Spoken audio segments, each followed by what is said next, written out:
Hello mga Lods, this is Jeff and I'm the owner of T-Side Helmets and Accessories, and we are located at Kiva Boulevard, Washington Extension, Davao City. So before maabot ang Fairfax Centrale, unahan sa Almendras left side. What's up mga Lods? It's another day once again. Welcome sa ato ang new content, new vlogs. Og nato diri karon sa T-Side Helmets diri sa may Bolton, Davao City. Kung gikan ka og Turil, naa siya sa left side. Unahan lang siya sa LTO Davao.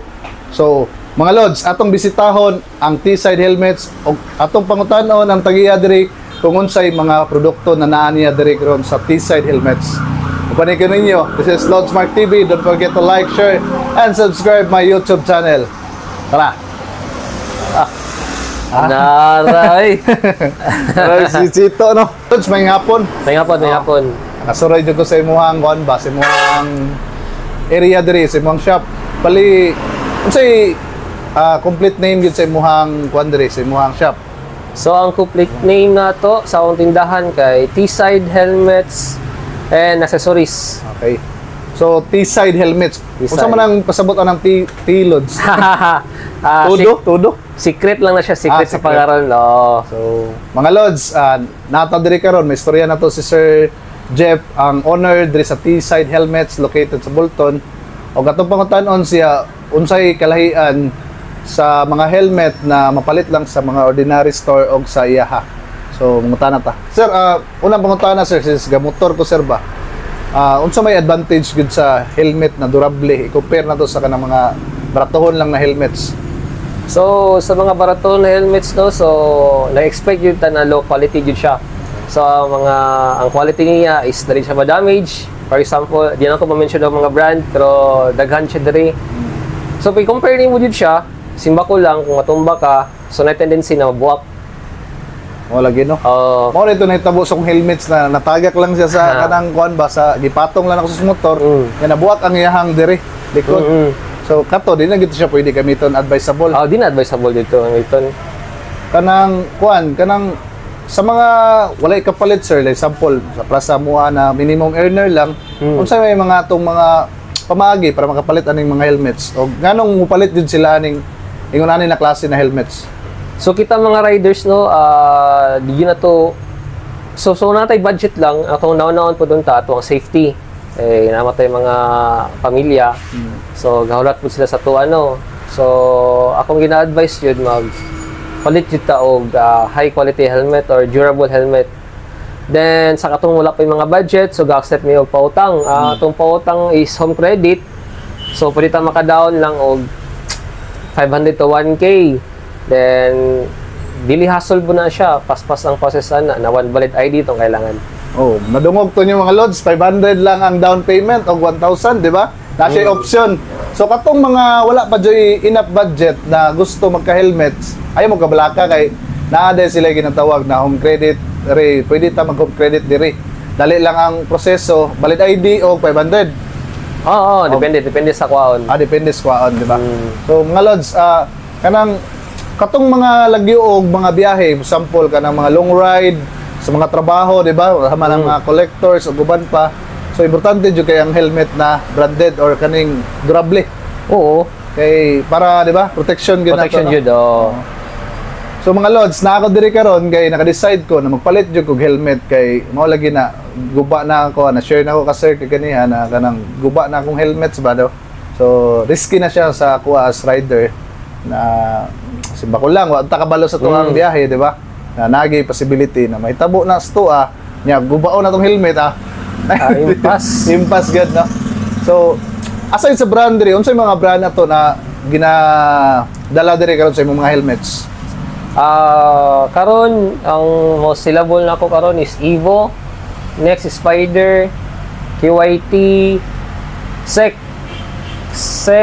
and Geely. Sa kana pa lang sa karon ako mga available na brand.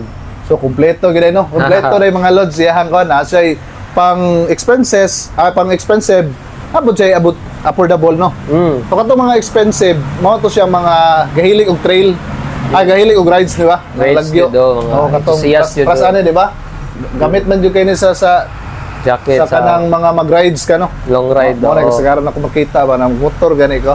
Kaya ato nandan singa nila ng mga sweatshirt. So advisable gid ay pod na magamit po tag gear, protective gear. O para po din sa tuang safetyness sa pag-drive, di ba? Advisable man ginasa sa mga nagmotor, di ba?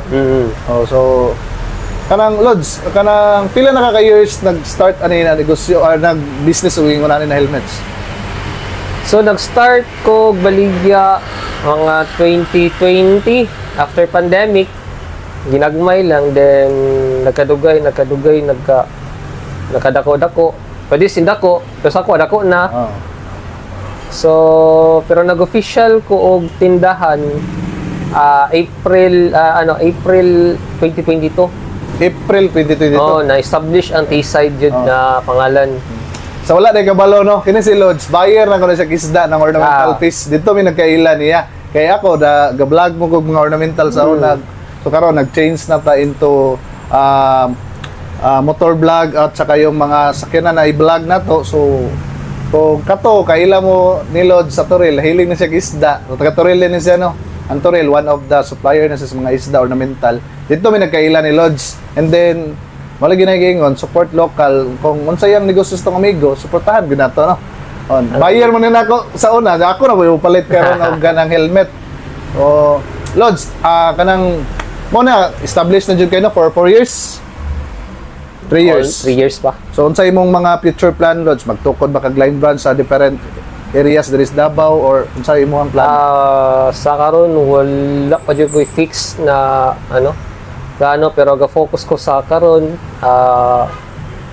mapadaghan akong stocks. Okay. Sa karon gamay pa manggod niya akong stocks, so nag-base pa jud ko or nag-focus pa jud ko sa karon na maka-produce kog mga dagang stock gani. Sa karon kay gamay akong stock good. Okay, sa itong mga suppliers diya, baka naman i-PM niyo siya sa iyong Facebook, no? Ibutang na to sa screen. Mo na yung Facebook account. O naapot tayo page. Na. Ano sa page na to? Ang page na to is T-Side Helmets and Accessories na Davao. Okay, T-Side and Accessories. T-Side At Helmets. T-Side Helmets and Accessories Davao. So i-follow niyo siya mga Lods, o i-like sa itong mga subscribers diha sa itong Lods Mark TV. O nani siya yung mga upcoming na paraffles. Depende na ni Lods kung sa iyahang buhaton, sa iyahang mga followers sa iyahang page, no? So very affordable kay ang iyang mga helmets diri, o nakita man nato ang iyang mga display, very organized kay ang mga helmets, no? Ug napod siya kining mga unsay pangalan ni Lods? Top box. Top box. So unsa may proseso aning top box sa tong mga motor, kay first time gyud ako nakakita top box diri sa tindahan ba. Makita na ko ni sa mga dalan-dalan lang sa mga nagmotor. Unsa ang gamit niya? Unsay gamit ani? Sa kani usually katong mga rider nato na kanang hasulan gyud mo nila gamit. So na ko'y mga buyer, usually ang reason nila is pangdagdag compartment, like nanabaho sa pang butang og tools. Uban pod kay for rides. Kulang ilang compartment pang dagdag sa mga sanina, gamit, gadgets. Okay. So mura siya bag na, no? Bag na siya. So ang iyang purpose dito nimo i-store ang imong mga gamit na dalo nun. Gawa sa tong sa U-box, di ba naman yung U-box? Dili siya makapekto, ni-gabre na to. Dili, lahi naman siya bracket na. Naka-bracket siya sa last na. So tagpila po din yung una ni Lods. So kani siya na design is 4K. ABS hard plastic siya, 4K.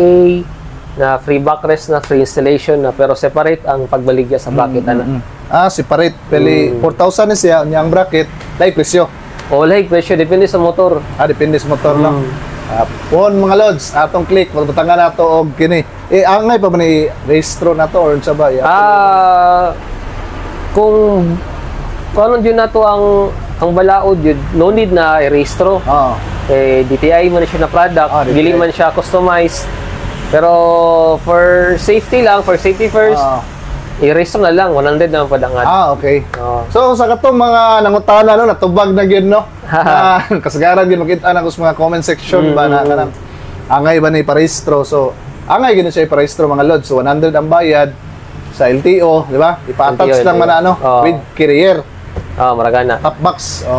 So akong bayaw man gud nakapalit siya sa una ba niya. Tawra niya kato pag ganing semi-bulky pa na lingin na. Maraglingin siya na. Palit lang sa Shopee, no? Oo. Pero karon di na mo mag-all kay naa na diri. Pwede ka po na siya installment. Pilay down. Pwede na daw 800. 800 pesos lang. So, pwede na ka magkaroon og top box, no? So, si Home Credit ay bahala sa mga T-side helmets and accessories diri sa may Bolton. Pero Lods, unsay kuha nimo announcement nimo sa ila sa possible next month or unsa ba? Basig mag widening man to, di ba? So, isa gusto or basig gusto mo palit sa mua, follow lang mo ang page for updates na lang kay unsure pa man good kung sa adlaw jud or sa dito. Basig katong mga Lods na to na magadto diri is naka-temporary siya, transfer siya dito sa Toril. Much better kung nakapalo ka sa iyahang page na T-side helmets and accessories. So diri siya sa may Toril nagpuyo sa Toril gid niyo ang ano yung balay. Pero karon naka sa Mintal. Sige. So taga Mintal na wala ka tuod sa T-side helmets. Diri suroy na mo kang Lods Jeff, no? Siya ang owner diri. So unsa pay mga kuha na to? Mensahe na to sa mga motorista or sa mga kalods na to na wala pa yung mga helmet na durable. Mao to no, gina-recommend yun ako na kita mga rider na kita iligo na helmet kay wala jud ta kabalo kanus adjud atong disgrasya basin ba ko lang palayo. Ang unahon na naman gud is makabarato lang. Pero ako yun atong paniguraduhon yun ato ang safety yun. Pila gi ang presyo dre 4,000 di ba? 4,500. Naitag 3 plus. Hindi, kung atong 4,000 lang, no? Mga love, 4,000 ay, divide na itong 30 days. So, naarag yun siya sa 134 pesos ang imong i-save, no? So, kung mag-save tag 133, so, i-times na to na siya, ibutan na to, 2 ka bulan or 3. So, 133 times 30. So, isa ka bulan na din, no? Sa kabulan ra. No, makakuha na ka, maka-helmet na ka, no? So kung mag-start ka ron og butang og sa imong lakansya og 140 a day na kay bagong helmet na ipo. Safety pa imong pag-drive, no? So mga Lods, kung nagustuhan nimo ni na vlog or content, paki-comment down below og taga-asa ka og unsay imong gamit na helmet para ma-shoutout ka sa ako ang mga next vlog og sa atong mga future vlogs pa. So, i-follow po ninyo ang page ni Jeff or ni Sir Jeff na T-side helmets and accessories kay mo lagi to. Na siya mga surprising na pon. So, mga Lods, unsa pa inyong gihulat? O sir, basig na kay pasalamatan sa ato ang mga kalods or sa imong mga kuan kanang mga suki diri or mga customer nimo. Kuan lang, nagpasalamat lang ko atong mga friends nako jud na support jud sa mga friends food or lokal na supplier and kay Lods Mark Food sa atong pag-promote karon sa akong store. Hinaot na mag-subscribe mo sa iya and magpalit og helmet sa kuha. Ana may importante kay Lods. So unsa pa inyong gihulat mga Lods? 4,140 pesos per day, pwede pag installment, 500 to 1,000 ang down. So, kung katong naanay mga helmet, napod tay top box, 4,000 yapon, the same lang yapon ang imong sistema gamiton. Pwede Home Credit. So, unsa pa imong giulat mga Lods? Adto na sa T-side helmets and accessories diri sa Davao City. Diri sa may Kimpo Boulevard, Washington Extension. Pero well known ni siya Bolton. Di ba? Mostly, kung man ay landmark di agad kanang LTO Bolton, LTO Bridge. So, nahan lang gamay kung gikan kag Toril, left side. Pero gikan po ka o Boulevard, na siya sa right side, no? Nahan lang siya sa Almendras Gym. So, mga Lods, salamat o ubani ko ninyo sa akong next vlog. Yun. And by the way, mga Lods, mga na itong available helmets na ata Evo, KYT, Spider, may naputay top box, naputay SEC, natay Geely, naputay Intercom Baligya, like Freedcon, FX, T-Max, T-Com, and FG. And sa pa naputay mga gears. And may sa pa. Then aside sa cash, ga-accept po may installment through home credit. So, pwede mo maka-visit sa mong store. If wala amoy cash na pang cash, at least maka-down na mag 500, pwede mo i-process, pwede mo i-cater. Installment through home credit. Isa kayo din lang mga sir. Thank you, thank you.